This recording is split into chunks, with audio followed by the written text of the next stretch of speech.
Uh-oh, look who's back. It's me. It's your girl, your MC, Robyn Renee O'Neill. I'm now 40 years old. That is one thing that changed while I haven't been here. The other thing that changed was that I just wasn't here. I didn't even post an old episode last week, and I have a tendency to like to beat myself up over everything and to feel guilty about everything. But I just couldn't do it. I've just been that ill, but I am sorry because I love talking to all of you guys. I love hearing from you. I love interacting. I love reading poetry. I love listening to my soundtrack here, my intro, my theme song. Dark, hip hop, royalty free. You love it. I love it. I love you. Good to hear from me, right? I'm just going to go ahead and speak your words. Robyn, it's great to hear from you. I've been concerned. I didn't know if you were dying or not. Well, friends, me neither. There were 2 times when I truly did think I was dying. And so that's a scary thing to go through.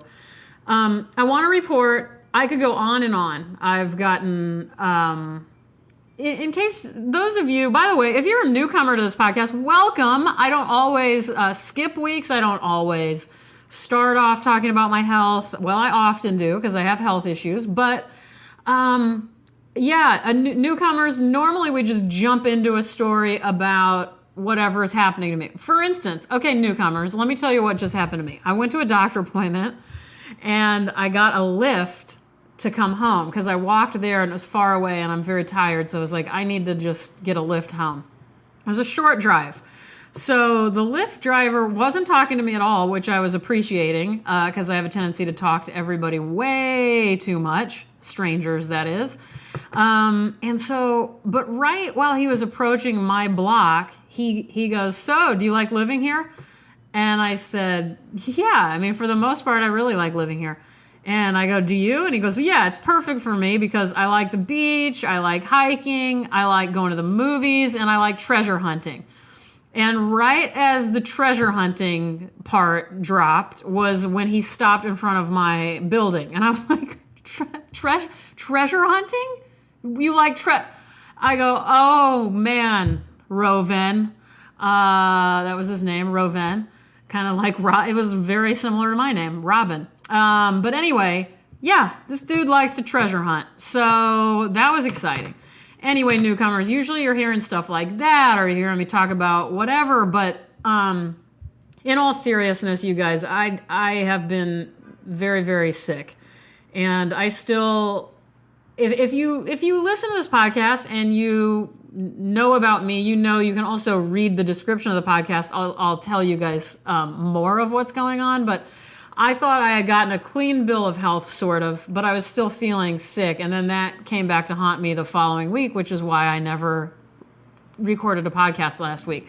So anyway, things have just been rough. I don't want to get into it too much, but I got diagnosed with another condition, and my heart, we still don't know why it's acting like this, which is problematic. But you want to know the good news is that I'm so pissed off at Western medicine. I've been treated, okay by some people, but for the most part, everybody's just like, you just have anxiety, so just calm down. And I actually was at my best. I thought I was happier than I'd been in a long time. You guys have heard me over the last 2 years grow happier, haven't you? I mean, yeah, we all go through things. I have bad weeks or whatever, but this was not anxiety. This was not depression. There's seriously something wrong with my heart. But shout out to my sister-in-law, Beth. She is basically a cardiologist. I don't know exactly her positions, but she's an RN in emergency cardiology. And so I reached out to her and told her what was going on, and she gave me ideas for supplements to take. And this is thanks to her, and I went to acupuncture yesterday. For all of this, because Western medicine is helping me not at all. So between acupuncture and Beth, I am starting to feel like myself. If you guys would have heard my voice prior to today, I was like, I barely even had a voice. That's the other reason I wasn't recording. And anytime I would speak, I had to like calibrate my emotions because no matter what I said or thought, any excitement, positive or negative, caused my heart to go even crazier and have even more extra beats. That's what I have, are these extra beats all the time. And so it was increasing and my heart rate was going up all the time. So it's been a nightmare. And so anyway, I've gone on now for 5.5 minutes. I'm so tempted to re-record this, but I feel like I just need to be honest with you guys and basically say hello again. And I hope I'm back. Today has been the best I have felt in almost, what has it been, a month and a half? I don't even know. The last podcast I recorded, I believe, was Jared Stanley's podcast. Is that correct? Let me check. I was right. Jared Stanley, the book Ears, which, by the way, Jared, if you're listening, and everybody else, I got so many emails and messages about Jared's poetry, and I think you got a lot of sales out of that. The people fell in love with you, Jared, so hey, we all love you. Thank you for doing what you do. I hope you had a good book tour. I have to thank another listener named Anna who sent me the most incredible package that I have ever seen. I don't even have words for.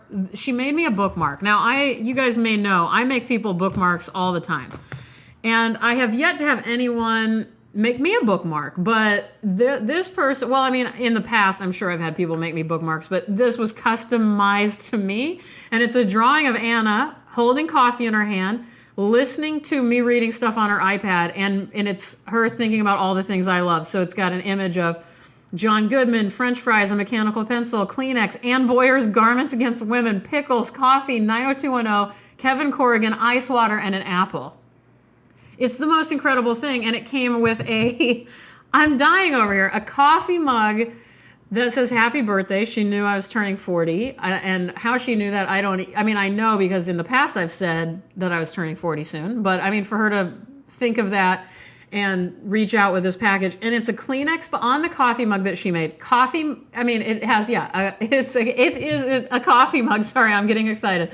It has a pickle, French fries, a book, and a box of motherfucking Kleenex.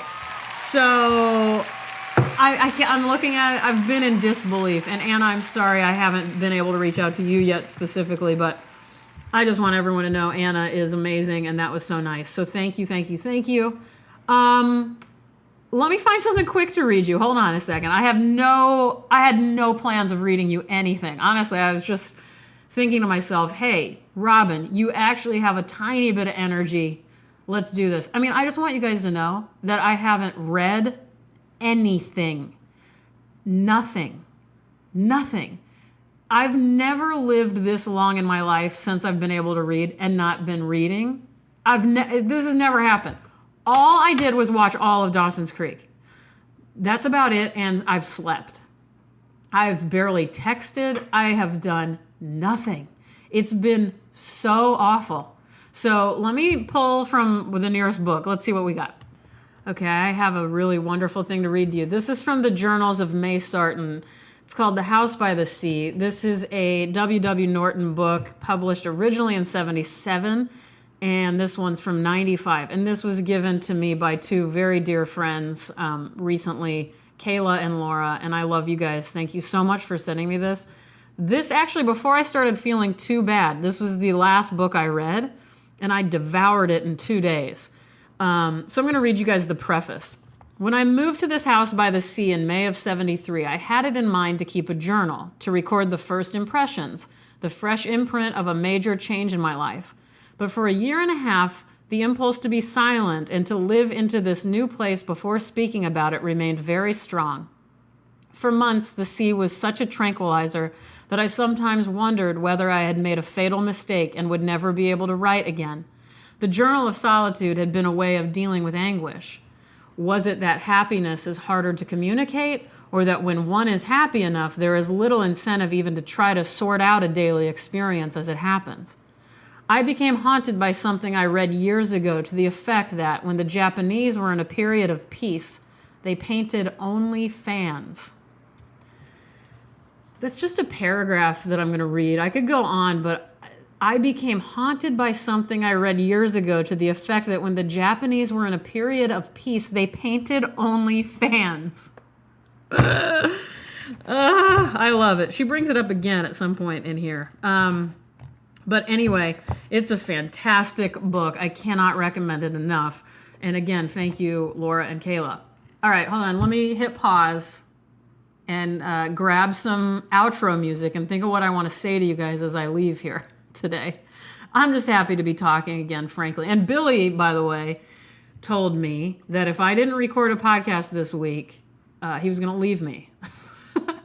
So that was also incentive. He goes, I know you're not feeling well, but I have had a lot of people reach out. And by the way, he's like, anyway, hold on, let me finish that thought. I got a lot on my mind here, apparently. He said, it makes me feel good. It makes others feel good. It's good for everyone. Let's do this again. Like, even if you don't feel well, this is something to do. And I think he's right. But I truly, until today, couldn't have done it. So thank you guys for your patience and for caring about me. And if there's anybody out there who I didn't respond to, well, I know I haven't even been online, so I haven't done any Instagram or Twitter or Facebook or anything, so I haven't seen anything. If you reached out to me there, I'll try to get to it all this week, but some of you guys know me personally, and maybe I haven't even gotten to you guys yet. I don't even know. But it's just been hard to do anything. Everything was difficult, and hopefully this is a turnaround thanks to chelated magnesium. So thank you, chelated magnesium.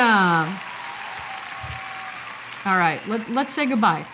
Let's take this one out with some questions for you guys. I've missed asking you a question. Who's your favorite character on Dawson's Creek? This is the only thing I've been doing, so it's all I know. If you have one. Who is your least favorite character on Dawson's Creek? I hate Joey and I hate Dawson. I think I end up hating Joey even more than Dawson in the later years, in the college years. Do you like your own hands? I used to really like my hands. I would always say that was the only part about me I liked physically. But they're looking gross. They're looking old. What are your plans for Mother's Day this Sunday? Happy Mother's Day to all you mothers out there, including people who are mothers and fathers to pets. So it's Mother's Day and it's also Pet Parent Day, in my opinion. What do I want to ask? What's your favorite soup? My acupuncturist tells me to eat only warm and room temperature things, nothing cold. So I love soup. I'm thinking about making some soup. Do you have any ideas for me? What are your thoughts on cucumber? The minute she said that was the first thought I had was, oh shit, cucumbers and pickles. I like eating cold. I love just eating cold cucumbers and pickles all the time. That's half my diet. I'm not going to get to do that anymore. That's upsetting. Are you a fan of Amanda Bynes? I am. I love Amanda Bynes lately. I just watched on HBO Sydney White, and I loved it. And whatever that soccer movie she did, that was adorable. I love you, Amanda Bynes. She used to live right down kind of in my same area when I lived in the Valley. And that was when she was going crazy. And there was a time that she was photographed at the Costco I would go to in the bushes out front. And I was like, how the fuck could I have not been there on the day Amanda Bynes was hiding in bushes? That's it, you guys. Thank you again for everything. And I'm sorry again for everything. We shall find peace. We shall hear angels. We shall see the sky sparkling with diamonds. That's Anton Chekhov. I'll talk to you guys soon. I promise. I hope I promise. Okay, bye-bye.